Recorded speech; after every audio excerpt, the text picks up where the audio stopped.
Soos met baie mense op die Cape Flats, weet dit sportmanne is elke keer het mos maar nou 'n bynaam en so. Vertel ons waar die naam Billy vandaan kom. Jy weet ek dink ek het begin, ons het gebrei in die net terug en ek het veld toe gekom. Ek dink as die eerste jaar wat ek begin sokker speel. Ja. Toe speel ek vir nee ja, ek het vir Bloeme Wanderers gespeel.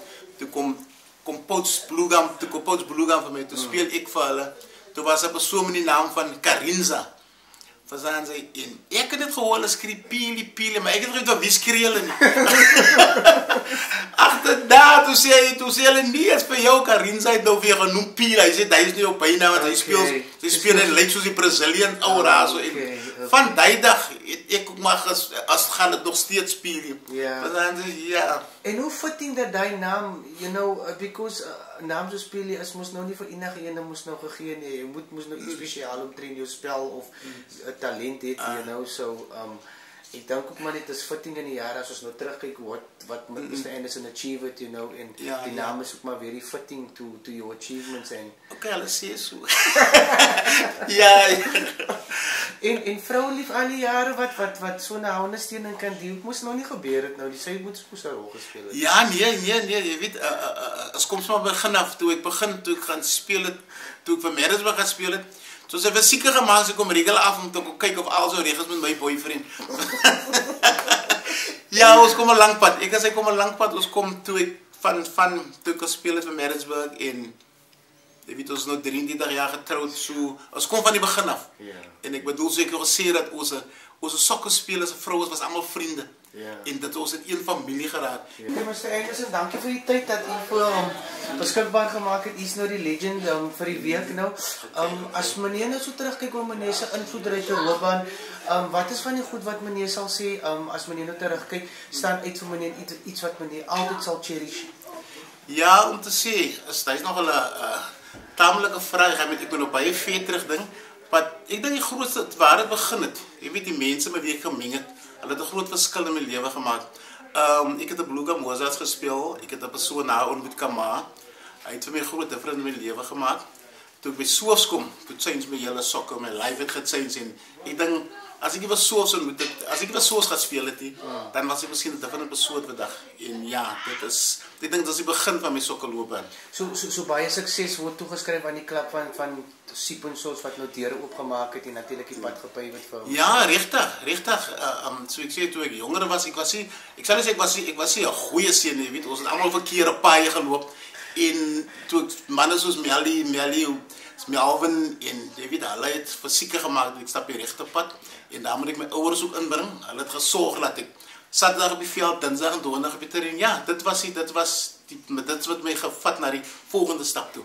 En die volgende stap was natuurlik mos nou die pro-carrière met 'n klub soos Hellenic. Ek sal sê die volgende stap was 17 jaar oud en toe kom ek in Soofs se senior span. En jy weet hy het ons mos na 18 en ek het gesê nee, ek wil nie senior speel nie, maar as ek wil niks hoor nie. Ek was in die senior span geweet. Hy was nogal 'n suksesvolle jaar vir my gewees. Ek het in die senior span gespeel. Ek het dieselfde jaar toe gaan ek in die Western Province. Ek was die eerste persoon van Sippensos wat Western Province gespeel het. En ek was die eerste persoon van Metropolitan wat ook gekies was vir die Western Province. En dieselfde jaar toe kry ek die Sippensos top goal scorer player of the year. So ek sê by ouder van 17 wat ek eintlik baie sien wat ek nie verwag het nie. Ja. So die sukses het al vroeg in die loopbaan gekom al. Ja, soos ek sê as dit vroeg gekom maar vir my op daai ouderdom was dit maar net ek speel sokker, daar was niks wat ek verder wil achieve. Ek wou net sokker gespeel het en ja, ek dink daarvandaan het ek begin realize ek kan 'n bietjie sokker speel. Ek het 'n talent. Ek het 'n bietjie talent, ja. En natuurlik daai bietjie talent was raak gesien deur pro-klub soos Hellenic. Ja. En daai was ook natuurlik nog 'n hoofstuk van meneer se loopbaan. Vertel ons 'n bietjie meer. Ja, Hellenic, ek voor Hellenic het dit ook al begin al. Soos ek sê, ek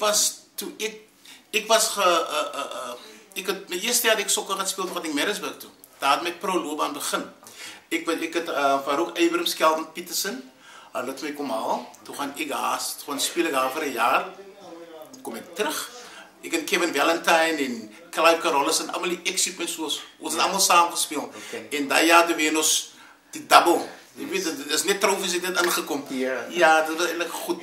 En kom ek terug, toe speel ek 4 jaar vir Lightbodies, wat ook 'n goeie jaar was, en daarvan aan af, toe gaan ek Avondale toe, en daar het Hellenic vir my gepoach, en ek dink, dit het eintlik vir my baie deur opgemaak. Dis wat, ja, dit is wat pad van my sokkerloopbaan. En daar het natuurlik vir Mr. Anderson moes nou soos mense sê deure oopgemaak, maar ook bekend aan die Kaap en aan die land gestel met die nuwe stryke wat hulle het.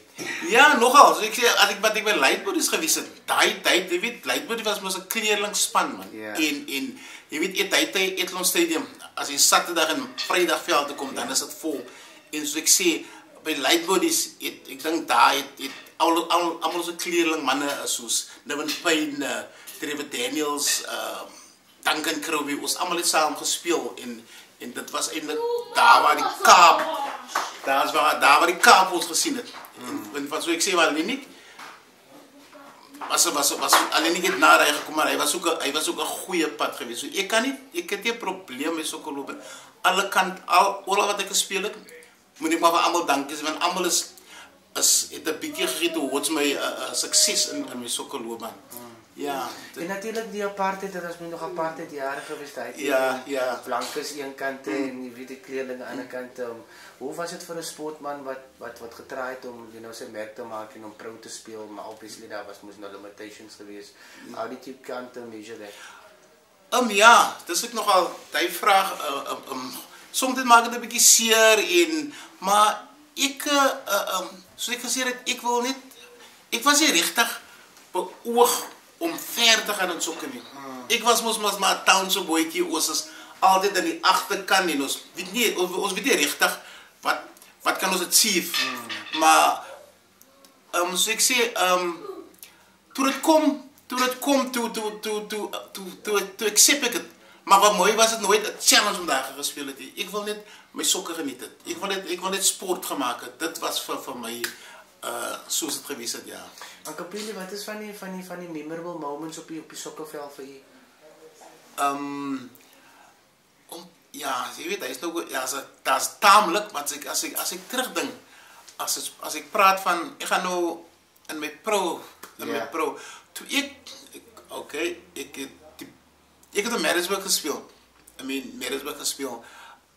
tot ons die Vrydag aan gespeel, ek het die Saterdag toe ek in die sports kom, so groot poster op, the greatest goal ever scored in Nordale Stadium, toe ek die goal geskoor, verstaan sy, so die was eintlik een van my highlights in Maritzburg geweest, en dan was die een foto daar so, die een kiekie daar so, ons het Glendale gespeel, ons speel hulle die Vrydag aan, en ons speel vir hulle die Sondag, vir Vrydag en Venus hulle 2-0, toe skoor ek al 2 goals, die Sondag en Venus vir hulle 2-1, toe skoor ek weer al 2 goals, so, die was